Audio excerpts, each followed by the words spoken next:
Well, Kenny, first of all, good to speak to you. Thanks for talking to us. How much are you looking forward to the new season? You must be really excited. This is a new challenge for you, isn't it? Yeah, I can't wait, man.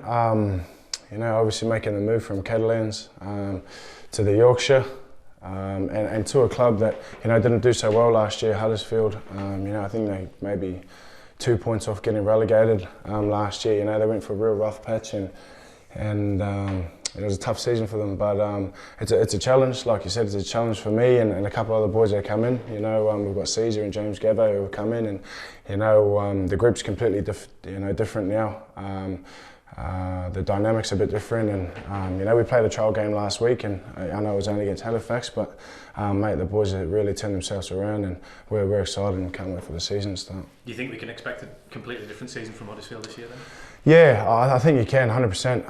Last year they were hammered with injuries. What a lot of people don't know is that they were playing blokes that, the third and fourth and fifth string, but they had to do it from a really early period, At Catalans we were lucky we didn't get much injuries, or if we did, it was only one or two, whereas, they started round one with like 8 or 9 of their first starting 13 out, and didn't get much of them for most of the season. So I think it'll be a massive difference this year. Myself, Caesar, and like I said, Gavo coming in. Aiden Caesar's really turned the ship, and he's turned it in a way that we've all jumped on board. We're all on board now, and just following our captain.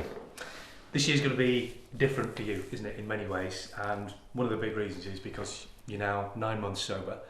Alcohol's been a big problem for you, hasn't it, throughout your life? Tell me about the early days when you were a youngster back in New Zealand, growing up, and when alcohol first came into your life. Yeah. Alcohol's played a massive part in my life for the first 30 years. It's unfortunate how it come about, but again, just a little silly mistake last year. Which I won't go into, but just really made me look in the mirror and I really had to look down. I've been in trouble before, but I really had to look deep down inside and ask myself, is this what I want? Is this the life I want? Is this what I want to show my kids? They see their dad drinking, or they don't see their dad on a Sunday because he's drinking, it's played a massive part of my life, growing up around alcohol, drugs and violence and that sort of stuff in New Zealand. It's sad, but like I've said a lot of times, it's sad, but it's not uncommon in New Zealand. Not only in New Zealand, but it's everywhere in the world. And I was just one of many kids to come through at a time where alcohol played a big part in families, and broke families apart.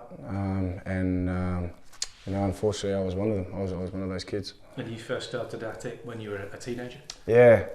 First memories of drinking, man, I would have been probably 5 or 6. It's funny, like we laugh about it now, but me and a few of my cousins, we was at a funeral. It was a big tent, everyone was drinking in a big tent, and me and my cousins were inside and snuck out and grabbed some alcohol and started drinking it. We got caught, and that's my first ever experience of drinking. And from there, I was, like I said, my dad left at a young age. He went on another journey, left us, me and my brother, my younger brother and sister at a young age, and I was sort of, I myself with my mum, who was, she tried her best, but it was tough growing up with a single parent, but with a mother who doesn't have the sort of the power behind her to tell us what to do or anything like that. So I was going out drinking from about 11, 12 years old. I was a man before I was a man. I was playing with men at the age of 12. I was playing in the men's grade, in the reserve grade at where I'm from in Levin at the age of 12, and then after the game on a Saturday I'd be going and get on a drink with them, and when I was 12, 13, and so like I said, it's sad, but it's not really uncommon in New Zealand. You were lucky in a way, I guess, that you had that talent as a rugby player, and at a very young age you were playing, like you say, men's grade, and it wasn't long before you were being offered professional contracts. Yeah. I like you said, I was lucky enough to be given a gift of playing rugby league and rugby union. I grew growing up, and I was probably growing up, always a top top 5 in everything I done. You know, in sports, I was always good, and I always had that to fall back on and to rely on. You know, when no one was there. You know, me and my little brother sort of grew up by ourselves, and sports was the one thing that I had. Sports was one thing I had at the time, and it's one thing I could always rely on. And every Saturday, you know, I had a game of rugby. Every Sunday, I'd have a game of the league, and you know, and unfortunately, so did alcohol was there too. When you look back at that period now, can you sort of definitively say that at some point it really did start to become a problem? Yeah. It would have been when I was around 12, 13. You know, I was drinking every weekend, and I was doing drugs at the time. Marijuana was big in New Zealand, and I was a young kid. Like I said, I had no guidance, no one to tell me this is right and this is wrong. So, you know, when I was about 12 or 13, I think sort of alcohol and drugs took over for me. And did you realise at the time that there was a problem? No. To me, it was normal. It was normal. Like, well, actually, no, I didn't think it was normal because, you know, my mates, you know, my mates that were my age weren't doing it. That they like to the same extent that you were. Yeah. No, like my mates that I was hanging out with, they weren't doing it. And I'd always think, you know, is this the right thing or something? But you know, like I just didn't have anything different to tell me. You know, I didn't have anyone to tell me that it's not right, and I sort of knew that it wasn't right, but yeah, it was just hard to stop. So you carried on with this sort of lifestyle and this sort of thing going on, but it was starting to affect you when contracts started to get terminated. Tell me about some of the things that happened. Oh yeah, so that wasn't until I moved to Oz. When I was about 15, I was lucky enough to get picked up and get a scholarship to go to Kiwi Park on the Gold Coast, which is a feeder team to the West Tigers. They send the kids to the school on the Gold Coast, and it's funny, I wasn't even at school. I wasn't at school that year. I got kicked out of school. I got asked to leave from the principal because I never turned up. I never went to school, so you know, I got asked to leave for the last like 5 or 6 months of that year, and I wasn't even at school when I got a scholarship to go to school in Australia. And so yeah, I was lucky enough to get a scholarship and go over there, and I actually, within 2 months, one of the things in the contract was that I wasn't allowed to touch alcohol. Like kids are not allowed to drink alcohol because I was 15 at the time, and within a month I'd been sent back to New Zealand. Contract torn up, sent back to New Zealand from Kiwi Park because I was drinking. Not once, I got caught twice. I got caught once and they said, you know, it's your last chance. And then got caught again. This is when I'm 15 years old. Got caught again. Drinking, so I got my contract ripped up, sent back to New Zealand. This is a month after I'd left. You know, I had a big going away party with all my friends and family, and after a month I was sitting back in New Zealand in the same house, you know, that I had the going away party. But you know, I was lucky enough to, so that was my scholarship gone. What they actually done is, if I wanted to go back to Kiwi Park, I had to pay my own way. So that was a lot of money. So I was lucky enough, you know, at the time that yeah, I went back to Kiwi Park, and I actually lived with my partner that I was at school with, who I'm still with now. I was 15, 16 and we met first time we were at school, and we're still together now, living on the other side of the world. But I actually moved in with her and her family, so I was lucky. Yeah, I went to Kiwi, and after that went to Manly, spent a couple of years at Kiwi Park at school on the Gold Coast. Got a good contract to go down to Manly with the NRL team, and got the sack from there. Not got the sack, but I got released from there. They asked me, you know, to leave. So I left there. Because of the drinking? Yeah, mostly because of like drinking and doing stupid stuff while I was, you know, drunk and drinking and that sort of stuff. I hadn't learned any lessons, and got moved on from there. And then I went down to St George with Pricey. Steve Price from Warrington went down to St George, and you know, sort of the same sort of stuff, behaviour issues and that sort of stuff. I only lasted, not even the year there. And before I left there, and yeah, that was, for me, that was pretty much the end of my rugby league career, I think, without it even really starting. I played a couple of seasons in the under-20s, but you know, I've been shown the door twice from 2 different clubs. So I gave up after that and just moved away and stopped playing rugby league. Was it at this point that you realised that you had a problem? No, I didn't realise I had a problem. Well, you know what, I probably did. The whole time I knew I had a problem with drinking, but I just didn't care. I didn't care enough to, or maybe I was too young in the head to care about, you know, who I was hurting, you know, along with myself. I was too young to care about, you know, the consequences.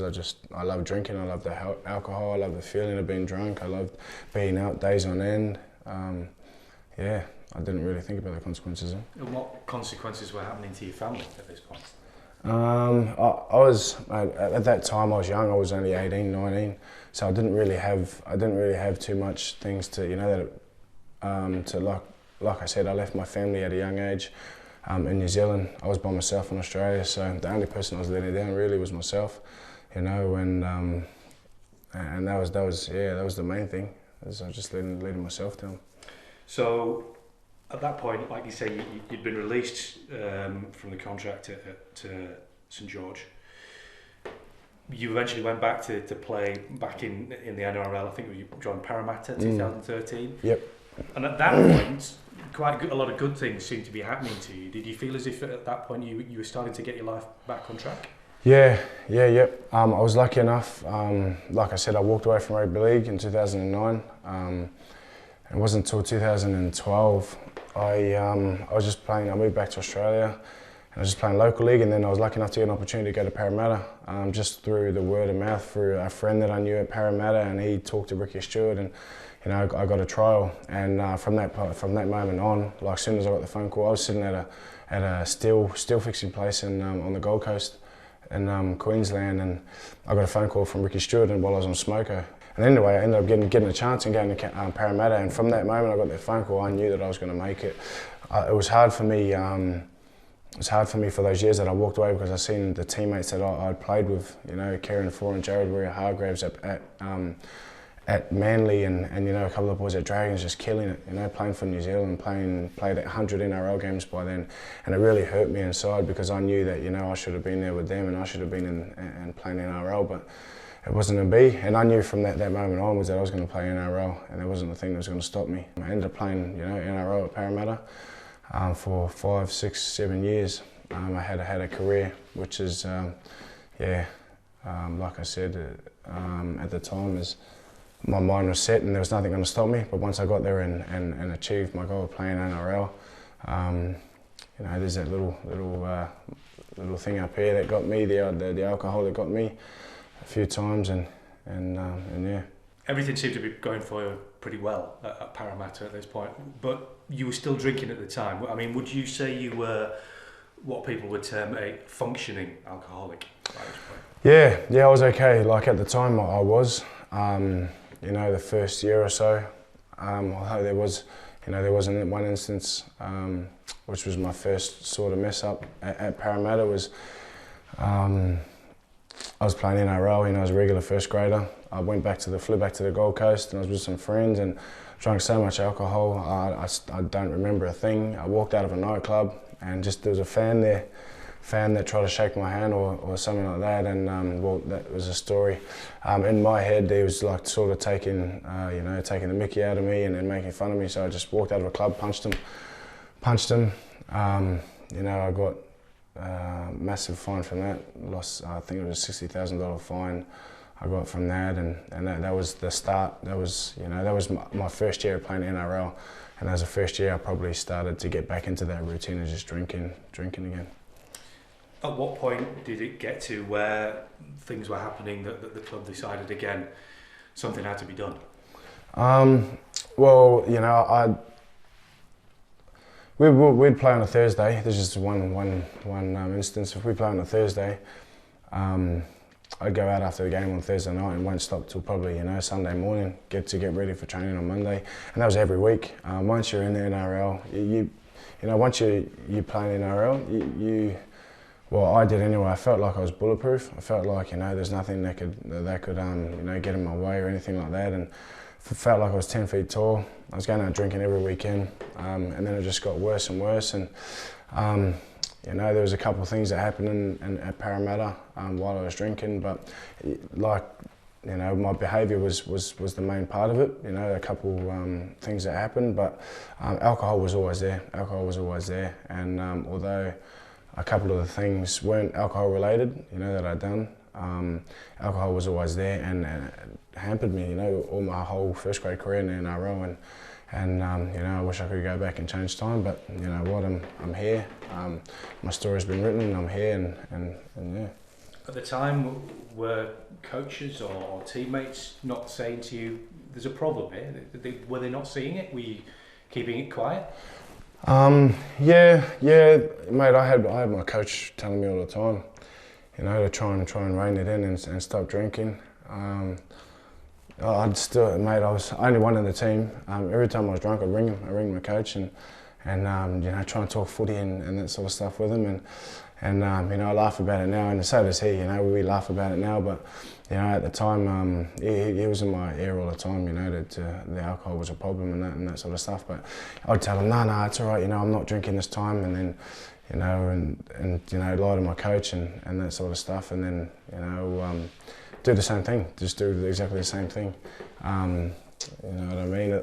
And I wasn't a bad drunk at the time, but I was just drunk all the time. I had a daughter at the time when I first come through. I had a daughter at the time. She never would have seen her dad sober on a Sunday. It was very rarely she's seen her dad sober on a Sunday, which hurts me now.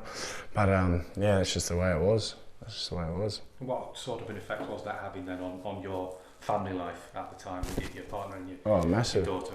Massive effect. I was never home. I was always out. I was obviously having a young daughter. My partner had to do what was best, best for her and my daughter. And they left, they left a few times. I went back to the Gold Coast, because I couldn't pull my head in. And it had a massive effect on mine and her relationship. And along with other people's, what you're doing dumb stuff when you're drunk and affecting people that you care about and they care about you. It took a massive effect on my family life. At what point did you eventually realise that you'd got a major problem and that you had to do something about it? You know what? Like I said, I knew all along I had a problem. My dad has I grew up. And then around my dad when I was young, when he was around, and all I remember was alcohol and violence. That's all I remember with, alcohol with my dad, and is that when my dad drinks, and then violence is after that. So I always knew that I had a problem and that, that it needed to be seen to, but I didn't really care, to be honest. I didn't care what anyone else thought. I didn't care what effect it had on my family. I was going to drink no matter what, whether it was for one day, whether it was for 4 days. I didn't really care about the effect it had on anyone. Didn't care about the effect it had on my career at the time. My NRL career to me is probably, apart from having kids, the biggest achievement. You grow up when from I was 3 years old, started playing rugby league when I was 3. You grow up wanting to play NRL, and that's my biggest achievement, apart from having kids, was being in NRL, and I lost an opportunity because a lot of it to do with alcohol. And it wasn't until, till I was 30 years old, well, almost 30 years old last year, I made a little silly mistake, which is, in the big scheme of things I've done in the past it's not on the same level, but I really had to reach deep down and ask myself, and I really had to look at myself in the mirror and just say, mate, you're 30. I think turning 30 that year was a massive thing for me. I looked in the mirror and I was, mate, you're turning 30 years old for me. Like, that was the biggest thing. Do I still want this life? Do I still want this life for my kids? I've got a son and a daughter. I'm living in the south of France, and it's easy to drink in the south of France. It's the culture there. You go out and you drink with lunch, you drink a wine, have a glass of wine. But for me, I could never have wine. It was never just have one glass of wine. It was either 2 days or it was nothing. And then, yeah, as I said, that little thing happened, and I knew from that point. I woke up the next morning.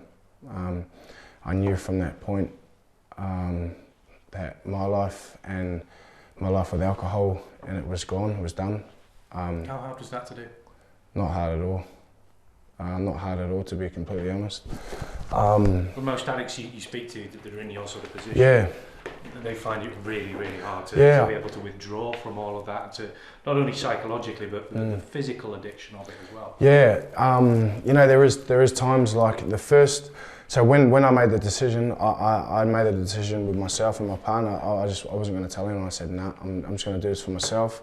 I don't want to tell anyone. I just want to do it for myself and just get it done, you know. And that was for the first month was the hardest thing, was telling my mates, nah, I don't want to drink, you know. We'd go for lunch or we'd go for dinner or something, and the boys would be like, come on, have a beer. That was the hardest thing, was just saying, look, nah, I'm not tonight, rather than telling them.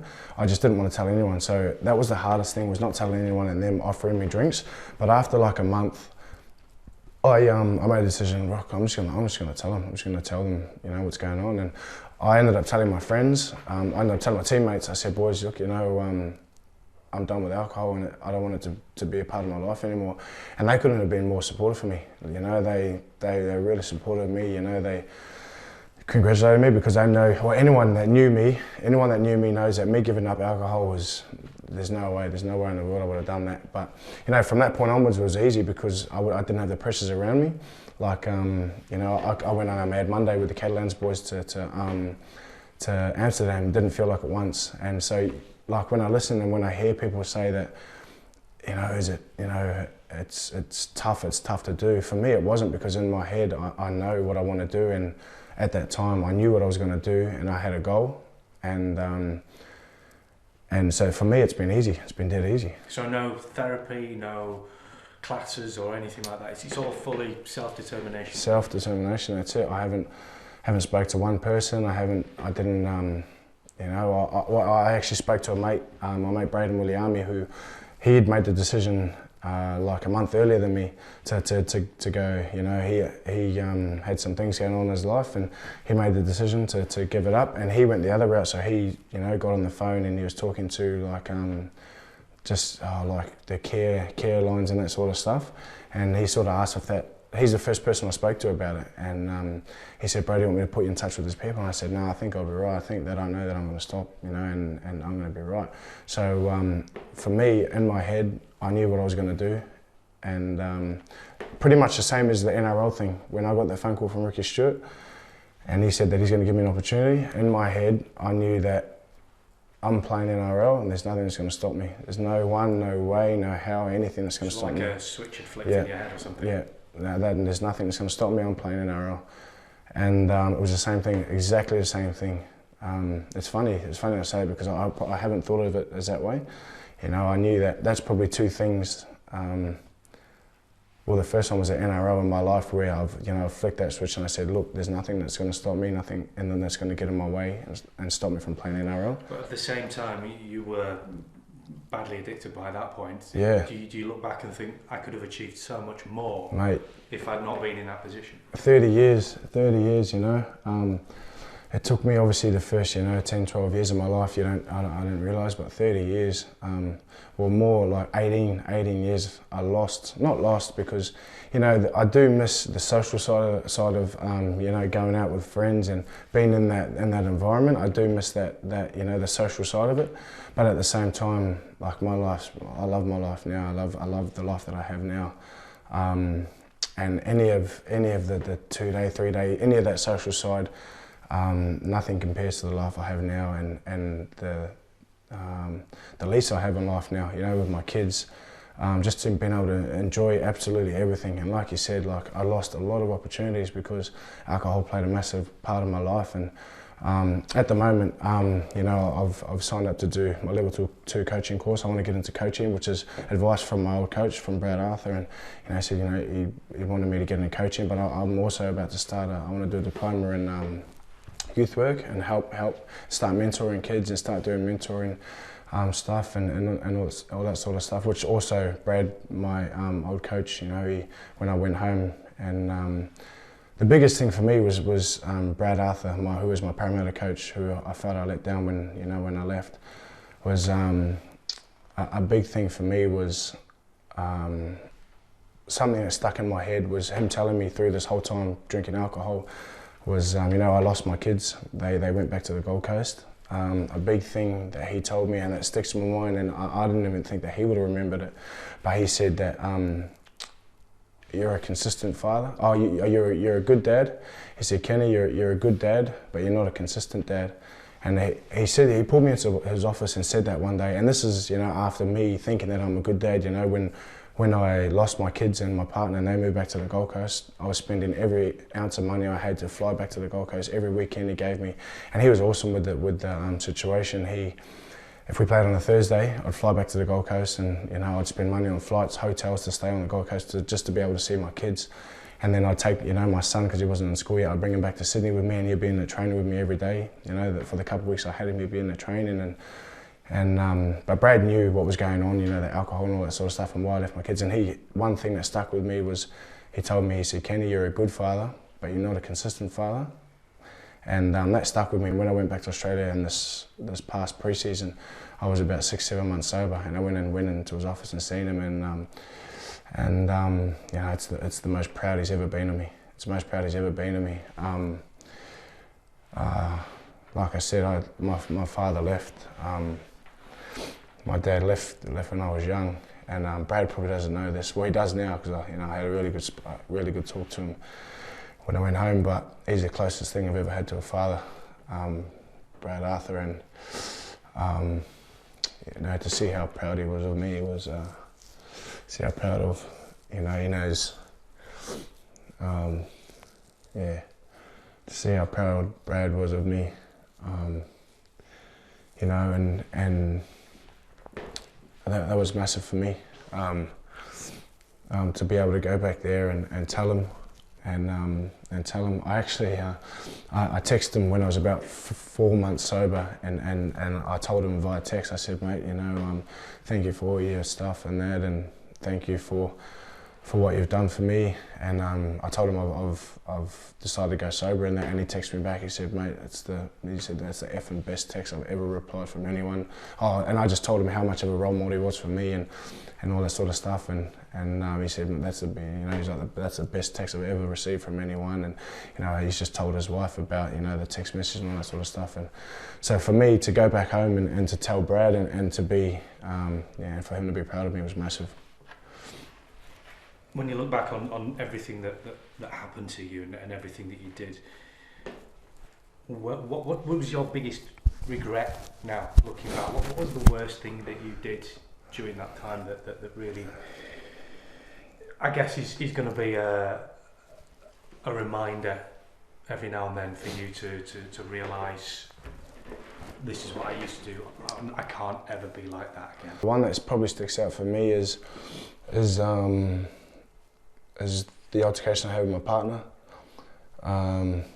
Spraying her with the red vodka at the time, and then all that getting dragged through court. At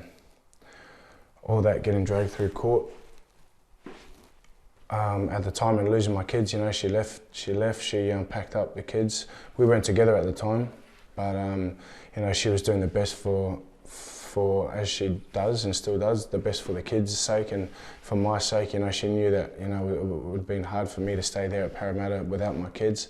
So she stayed there. She stayed in Sydney, and she's from the Gold Coast. She stayed in Sydney with the kids and that, and doing that to her, after that she packed up and took off back to the Gold Coast, and that broke me. That really broke me, losing my kids.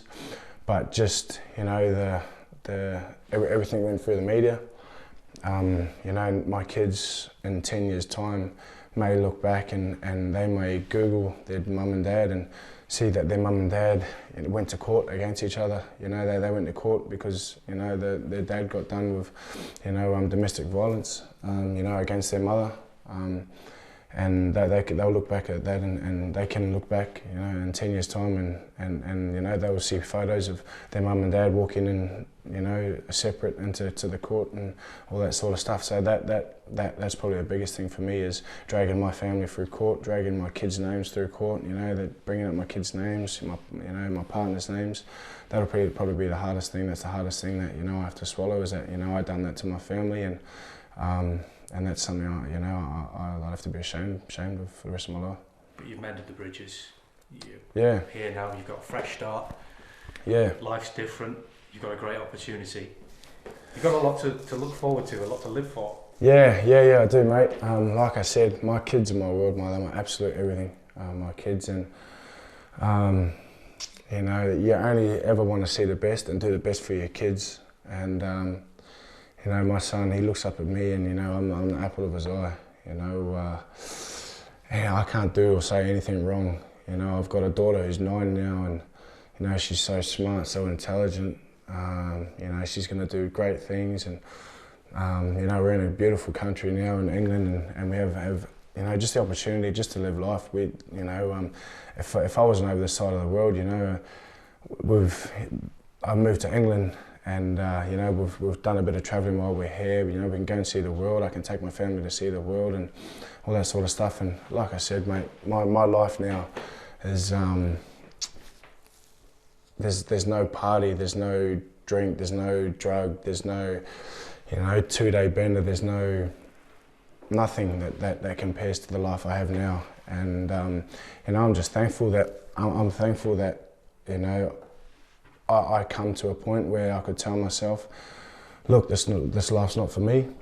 For a lot of people, that doesn't happen. They don't get that chance. They don't get, you know, that opportunity to say, look in the mirror and give up the alcohol and all that sort of stuff, and be able to be on the other side of it. They don't get that chance. So I'm just lucky that you know, something ticked in my head, and it was my family for me. You know, and I'm just, you know, lucky and glad that, you know, I've got the opportunity now for the next 30 years of my life to live it the right way with my family and my kids.